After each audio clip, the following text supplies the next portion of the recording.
So let's take a closer look at the field this week in China. You can see the international flavour, including Ronnie Yin, who was back to defend her title. Angel Yin won the event 2 years ago. You've got Gino Titakun, who remains at #1 in the world. And you also got a couple of major champions as well from this season in Minji Lee and Miyu Yamashita. So a quick look at what we have seen on the tour this season, and the main storyline has been quite extraordinary. It's the one that's dominating the discussion around the tour.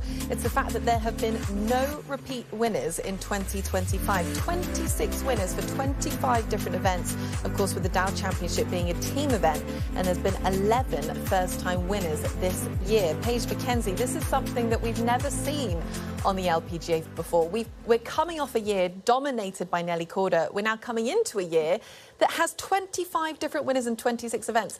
The other way around, how do you describe this? Is it good for the tour? What are the pros, what are the cons?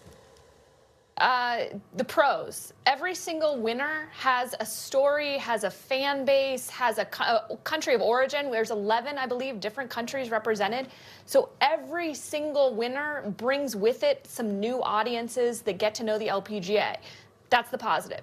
The negative is, week in and week out, when you flip on the television, you want to see familiar faces. You want to get to know these players, not only the style of their game, but their backstory as well. And when you're having this much volatility at the top of the leaderboard, those TV window pairings, you can say it in a frustrated way. You only see, a handful of players each and every week as you come down the stretch on the weekend.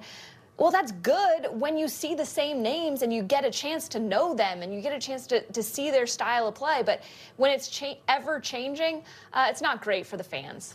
It's easy to sell a season that we saw last year to an American audience when the world #1, Nelly Korda, is dominating the schedule. How do you sell the LPGA to an American audience when there are names that we don't recognise on a weekly basis, and just the average fan is not really going to know who a lot of these winners and players are right now? I think that the LPGA would be prudent to sell the product in the quality of golf that's being played. I mean, the reality is, and you speak about the American fans and what they expect to see from their American players, there's only been one winner since February that's American-born.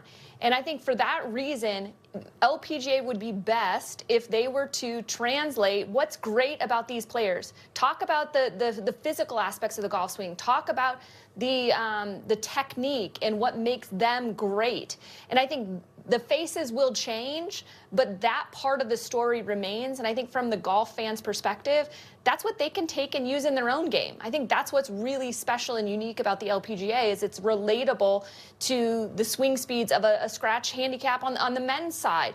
A men's weekend golfer can learn a whole lot from the swing speed and the technique of what the LPGA players do. And I think given the lack of a star this year, that would be a way to sell the LPGA to their fan base. It's a good point, and the tour has always prided itself on being such a deep international tour that travels around the world and produces talent from really every country and every continent that it goes to.